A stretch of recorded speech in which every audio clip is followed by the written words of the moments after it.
this whole assembly. I got my tools.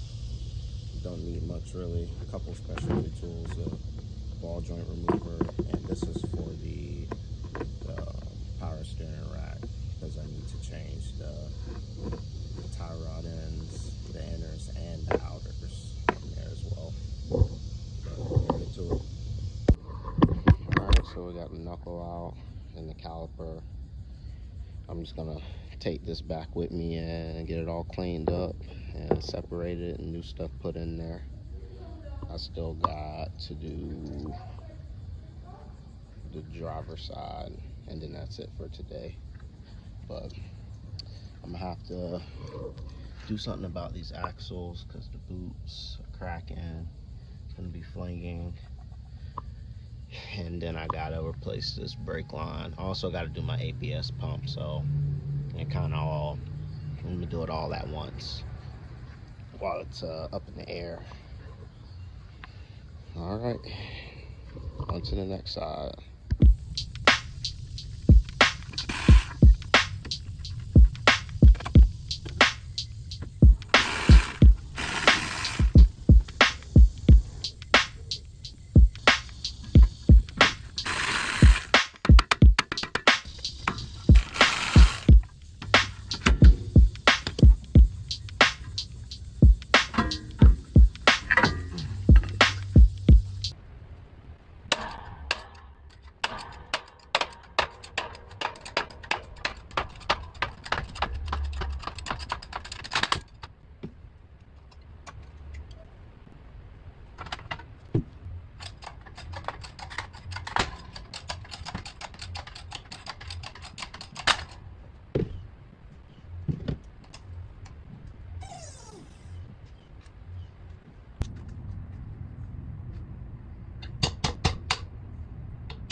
We got that new package inbound. Thank you, Rock Auto. Let's go ahead and get into this package.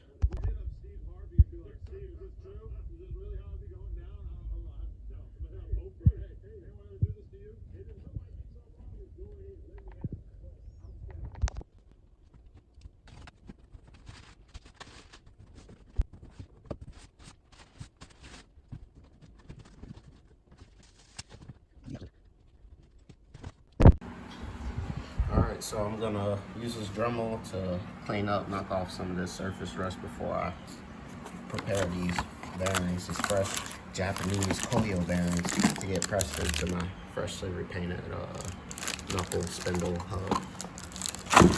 Alright, let's get to it.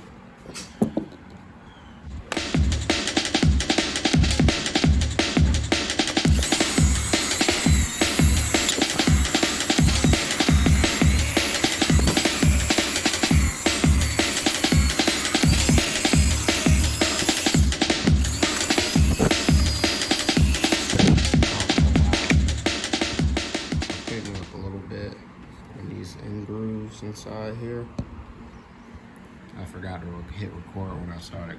I guess knocking off the surface rust. I did the outsides too. I gotta change the bit to get that inner portion. I'm gonna put it on the back to see if there's anything. No, not really. Just some dust. Or actually, I can knock that off. I think that's just like a bad tape job. I'm gonna take care of that.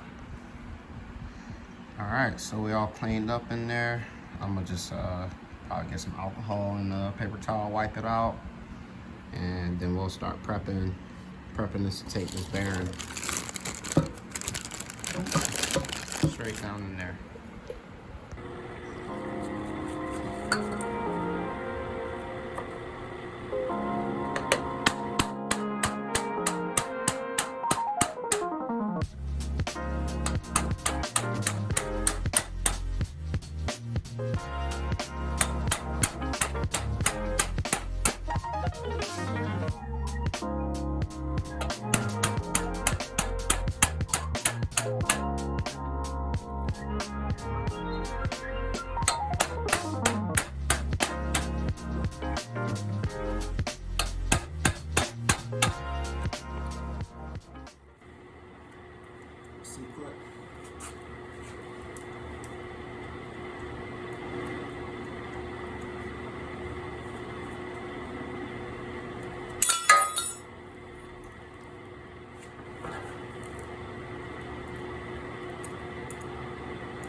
what's in there.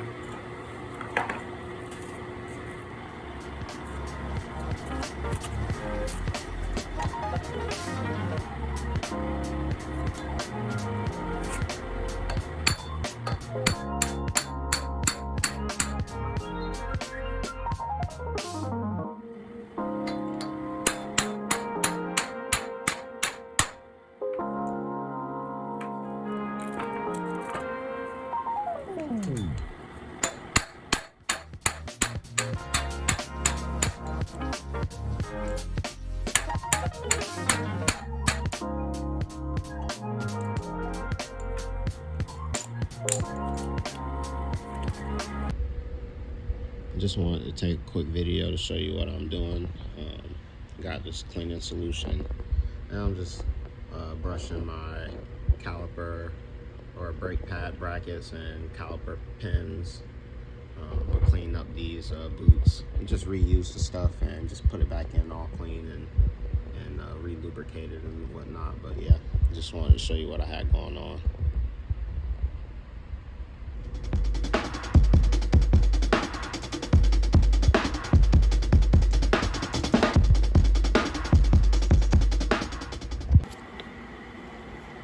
Alright, so got the bearings and hub pressed in on both sides.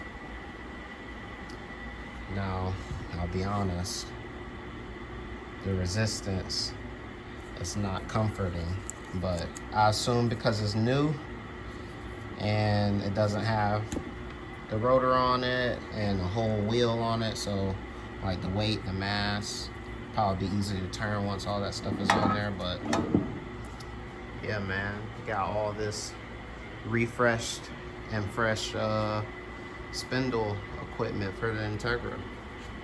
Paint job kind of chipped, but oh well, don't care. Looks cleaner than it did before. Now I'm gonna be putting this all back together. I got the old brake hardware. It's all cleaned up and stuff. Everything's cleaned up, ready to go back together. Got the stainless steel brake lines. That should increase pedal feel significantly. I've never had braided steel brake lines on my car, only the clutch. So if it's anything similar to that, it should be like a more responsive pedal feel. And my ABS light should go off. The sensor is covered in axle grease, which we got brand new axles. One thing I need for this to be complete is the lower ball joints. I am shopping still and trying to decide what quality of ball joint I want to go with. I can spend like $35 a piece for some high-end ball joints, or I can press in the ones that kind of like some $10 ball joints. So I'm probably gonna go more expensive because I plan on driving this car for a while and potentially even taking it to the track at some point. So I'm gonna just go ahead and do that. So until then, this is where we're at. I'm gonna put this all together and have some pictures for you and video clips. All right, so we got it all put together on both sides. Got the clean, shiny hubs. Looks way better than what it did before previously. Got the steel braided lines on there too. I just got to do ball joints. That's it once again, but